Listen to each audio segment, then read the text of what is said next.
particular role. That's it. Now, I was introduced before, and very often I am introduced as an entrepreneur, or I'm introduced as a CEO. And the reason for that is I've been part and lucky enough to co-found over 20 companies with absolutely amazing people. People who are extremely smart and who I owe all my success to. But really, I don't consider myself a CEO. I don't consider myself an entrepreneur. I consider myself a recruiter. That's it. My job and my role is to find the right people. If I find the right people and I select the right people, my job is really, really simple. If I don't select the right people,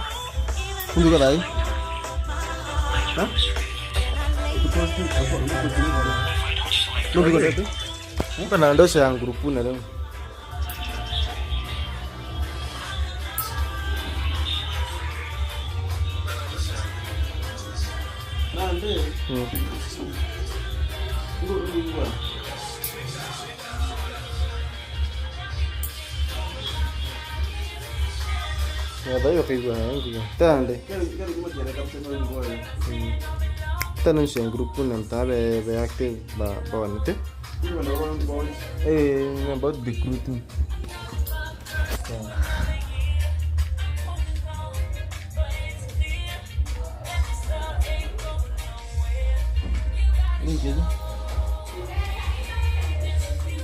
Ya tiga live stream deh kan.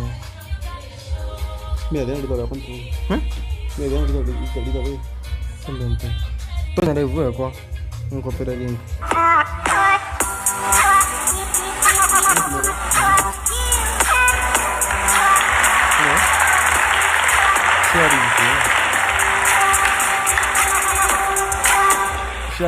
What a fantastic introduction. Thank you very much. So over the next 15 minutes, I'm going to talk exactly about what was said before, which is I'm going to talk about one of the most important things for any leader to be good at. Actually, I'm going to argue it's the most important thing for any leader and CEO to be good at. The interesting thing with this particular subject is that nobody teaches us anything about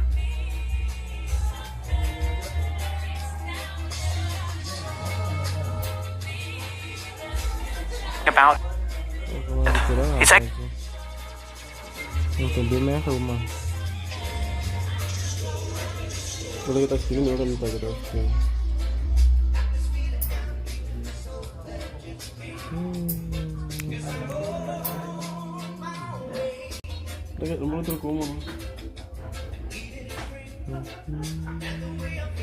Tu meremo.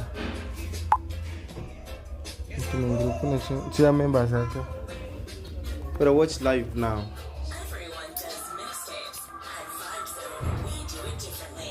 We've perfected the art over the years, and we all know no one does it better. it's really hard to as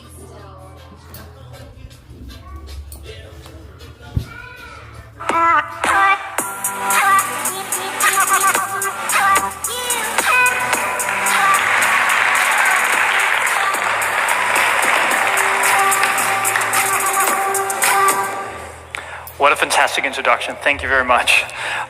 So over the next 15 minutes, I'm going to talk exactly about what was said before, which is I'm going to talk about one of the most important things for any leader to be good at. Actually, I'm going to argue it's the most important thing for any leader and CEO to be good at. The interesting thing with this particular subject is that nobody teaches us anything about it.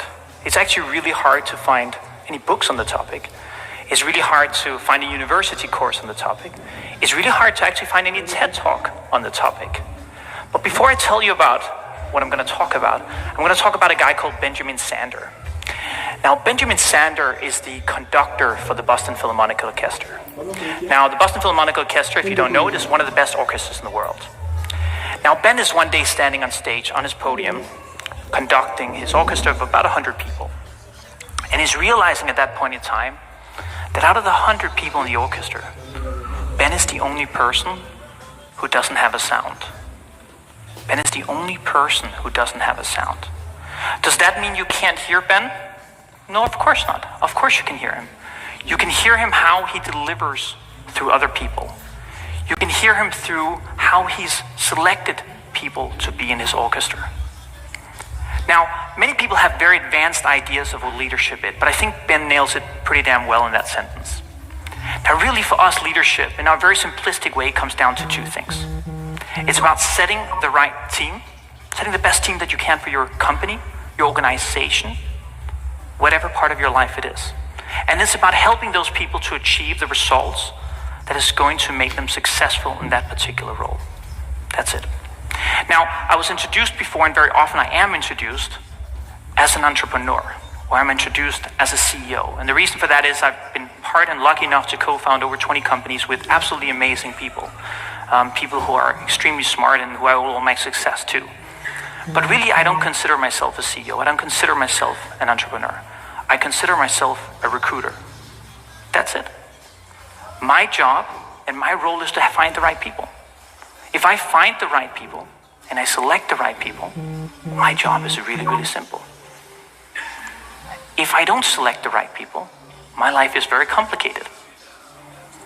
Now, we all know this. When we have a great team, when we've selected the right people for our team, our life looks something like this. Maybe not quite. Something like it. But the fact is, we're not great at selecting people. And they're very, very good. Take us aside and says, Mads, now I'm going to teach you the secret of how. So we just say, look, congratulations, Mads, you're now the manager of this and this restaurant or this and this part of the company. Go and build a team. Great, thank you very much. Now, when we get it wrong, we know the cost. U.S. Department of Labor said the cost for any particular bad hire for any role is 30%. McKinsey took it one step further and said the difference between an average performer and a top performer in a position is 67% productivity and bottom line profits. But it's not just these numbers that it impacts. We know what else it impacts. It impacts culture. When you hire the wrong person, you select the wrong person for your team, the culture goes down the drain. You know what it also impacts? It impacts your happiness. I got the wrong person, and you go stressed to work every day because you have to deal with a person you don't want to deal with. It also makes their life miserable. If you select the wrong person for a job, you're not just doing yourself a disfavor, you're doing them a disfavor as well. It limits your growth. It limits a bunch of different things for you. There's a good old saying that says, people spend 10% of their time recruiting, 90% of their time making up for recruiting mistakes. Anyone laughing in here is probably a leader who's faced this as well. And it comes back to the part of being, if you hire the right people, your job is actually really, really easy. Now, I gotta tell you, we are horrible at this. We're getting better, but we are horrible at this. Because nobody taught me how to recruit. So I had to go out and figure it out for myself. One of my CEOs who was newly elected for one of our companies as a CEO, I figured out I'd failed to proactively train him on recruiting. And I went to him and I said to him, look, you're coming to ask me questions about marketing. You're coming to ask me questions about finance. You come to ask me questions about sales. But never once have you asked me a question about recruiting. Why is that? That was exactly what I was met by. Complete silence and a very red face of somebody very embarrassed. So we have to be proactive about seeking this information that we can improve our efforts. Now, the good thing is we're not alone in being horrible at recruiting. The UK billionaire John Caldwell once said that if I'm lucky, I only get recruiting wrong 70% of the time.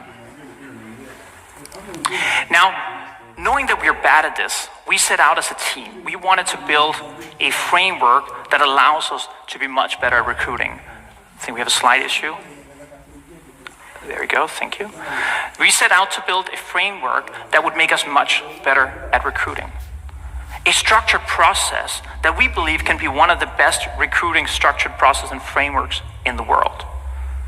Now, I should say before I do this, we're really bad at recruiting. If you look at the talents that I have and some of the tests that we use, the ability to understand people falls the lowest of all my talents.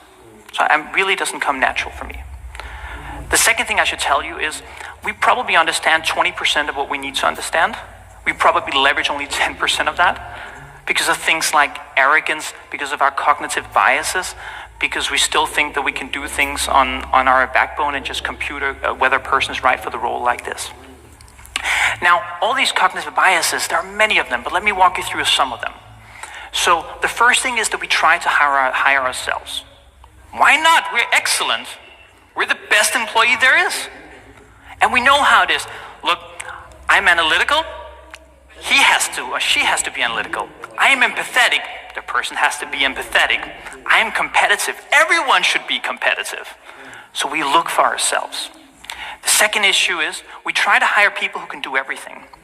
I spoke to one of our CEOs the other day, and he was trying to hire a CMO. He wanted a CMO who came from a PR company, true story. He wanted a CMO who came from a PR company, who was analytical, detail-oriented, good at sales, good at building relationships, and strategic. Easy to find that person, right? So we try to find a person who could do every single part of the entire company, because then we feel like we're going to be successful. But the truth is, selecting the right people is a bit like a football team. You don't want a person who's good at everything. You want the best attacker, and you want the best goalkeeper, and you want the best defender. We also like to hire people who are worse than ourselves. There's a good old saying that says A's hire B's, B hire C's, C hire D's, and so on and so forth. I try to tell our leaders all the time to say, look, I don't care if you're the smartest person in the room. Because ultimately what's going to tell me that you're the smartest person is that you hire people who are smarter and better than yourself. You don't actually, as a CEO or as a leader, need to be the smartest person. You don't even need to know more about the subject than the people who work for you, as long as you can find and select the right people. We also make quick decisions. We go into an interview, and we know how this works. We go into an interview in about a couple of minutes, maybe sometimes seconds. We've decided, I like the guy, or I don't like the guy. And the next 45, 50, an hour, minutes, we end up spending all the time and all of our energy just to confirm that we are right. We know that. It's a bit of the Facebook era today, where we love to look for stories that confirm the bias that we already have. And the last thing of many is that we do not hire, we hire for single positions, not for teams. We're trying to build a team. We don't need 15 strikers. We don't need 15 goalkeepers. We need to put people together in a team. Because we know that we have these biases, and because we know we make these mistakes all the time, we wanted to make it much more structured. We wanted to do something that's almost like a no-no thing to say, which is we built an algorithm to predict whether a person is going to be right for the role, yes or no.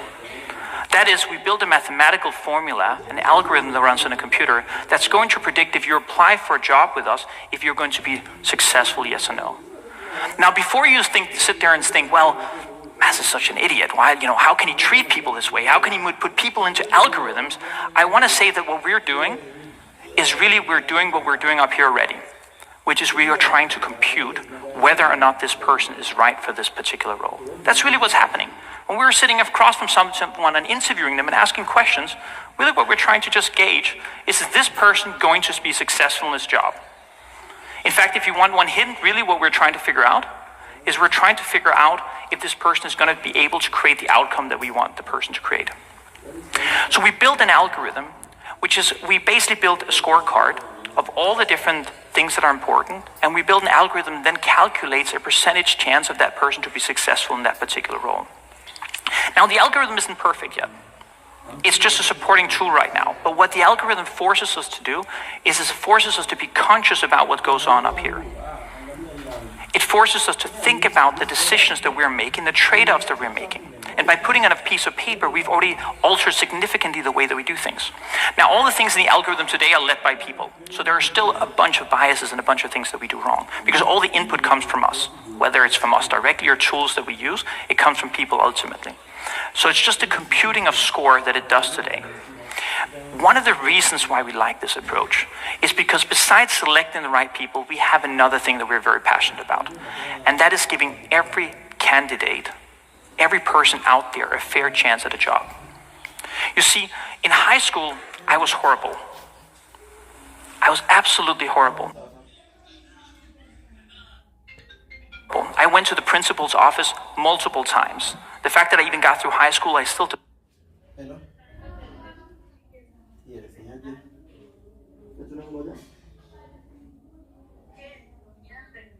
no, sasa. Sawa, haina broma.